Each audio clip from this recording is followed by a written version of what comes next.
আজকে গপ্পলেনে আপনারা শুনবেন সুকুমার রায়ের লেখা পেটুক। সুকুমার রায় বাঙালি পাঠক মহলে অতি পরিচিত একটি নাম। ভারতীয় সাহিত্যে ননসেন্স ছড়ার প্রবর্তক আমাদের সুকুমার রায়। তিনি একাধারে লেখক, ছড়াকার, শিশু সাহিত্যিক, নাট্যকার ও সম্পাদক। গল্পে হরিপদ ও মেজ মামার চরিত্রে সৌরভ, বড় মামার চরিত্রে অসিত এবং গল্পে সূত্রধর আমি অঙ্কন। গল্পে সাউন্ড ডিজাইনিং টিম গপ্পলেন এবং প্রচ্ছদ অলঙ্করণে মিতা ডাকুয়া। শুরু হচ্ছে আজকের গল্প সুকুমার রায়ের লেখা পেটুক। হরিপদ, হরিপদ, ওই রে হরিপদ। হরিপদর আর সাড়াই নেই। সবাই মিলে এত চেঁচাচ্ছে, হরিপদ আর সাড়াই দেয় না। কেন? হরিপদ কালা নাকি? কানে কম শোনে বুঝি? না, কম শুনবে কেন? বেশ দিব্যি পরিষ্কার শুনতে পায়। তবে হরিপদ কি বাড়ি নেই? তা কেন? হরিপদর মুখ ভরা ক্ষীরের লাড্ডু, ফেলতেও পারে না, গিলতেও পারে না। কথা বলবে কি করে?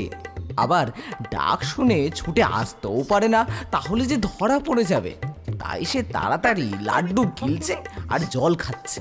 আর যতই গিলতে যাচ্ছে ততই গলার মধ্যে লাড্ডুগুলো আঠার মতো আটকে যাচ্ছে।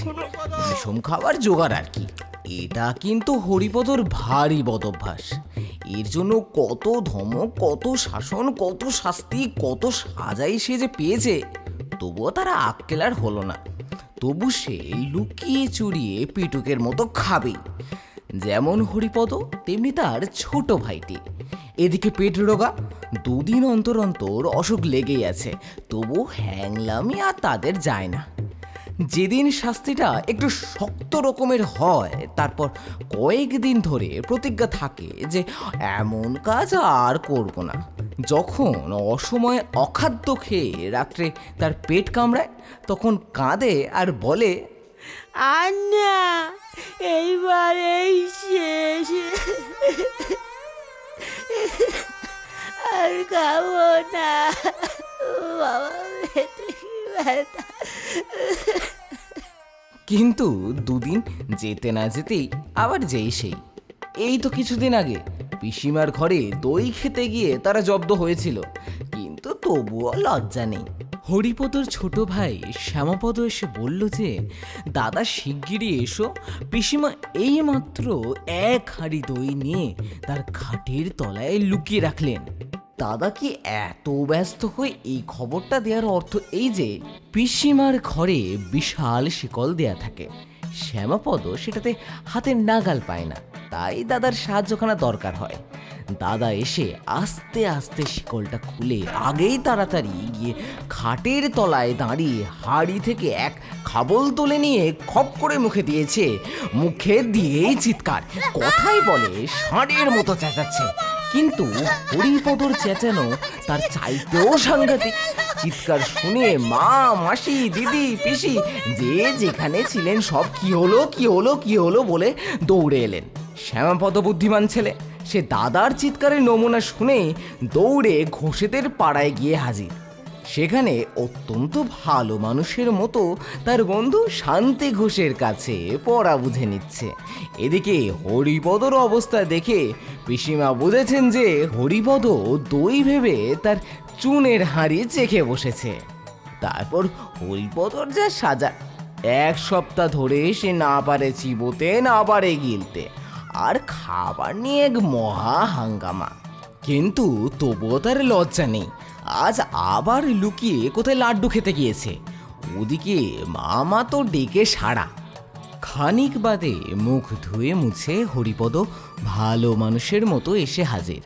হরিপদর বড় মামা বললেন, কি রে, এতক্ষণ কোথায় ছিলি? হরিপদ বলল, এই তো ওপরে ছিলাম মামা, ওপরে ছিলাম। তবে আমরা এত চেঁচাচ্ছিলাম, তুই জবাব দিচ্ছিলি না যে? হরিপদ মাথা চুলকাতে চুলকাতে বলল, আগে জল খাচ্ছিলাম কি না। শুধু জল নাকি স্থলও ছিল? হরিপদ শুনে হাসতে লাগলো, যেন তার সঙ্গে ভারী একটা রসিকতা করা হয়েছে। এর মধ্যে তার মেজ মামা মুখানা গম্ভীর করে হাজির।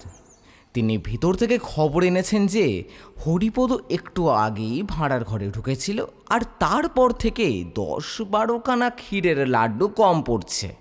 তাই তিনি এসেই হরিপদর বড় মামার সঙ্গে খানিকক্ষণ ইংরাজিতে ফিসফিস করে কি বলাবলি করলেন।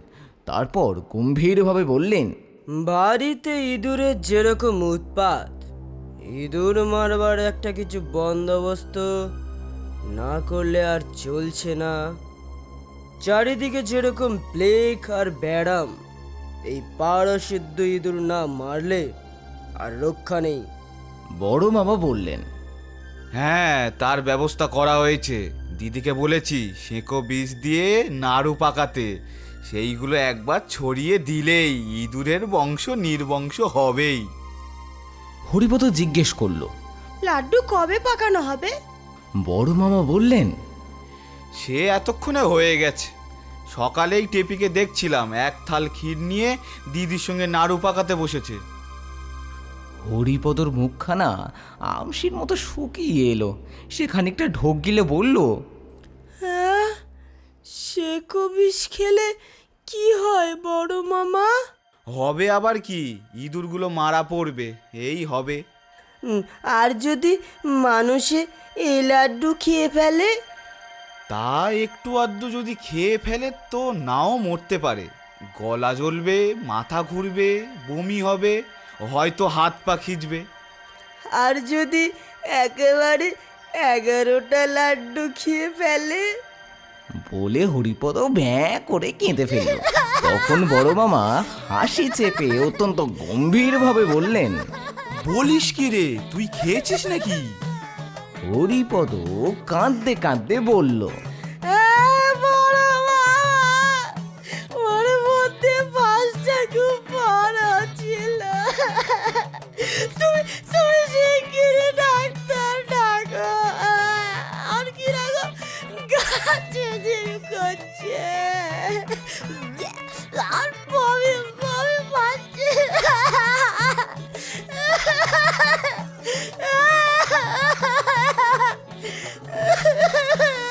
আর খাবো না। শুনলেন আজকের গল্প সুকুমার রায়ের লেখা পেটুক। দেখা হচ্ছে ফের পরের সপ্তাহে আরও এক নতুন গল্প নিয়ে। শুনতে থাকুন গপ্পলেন, আপনার গল্পের ট্রাফিক জ্যাম।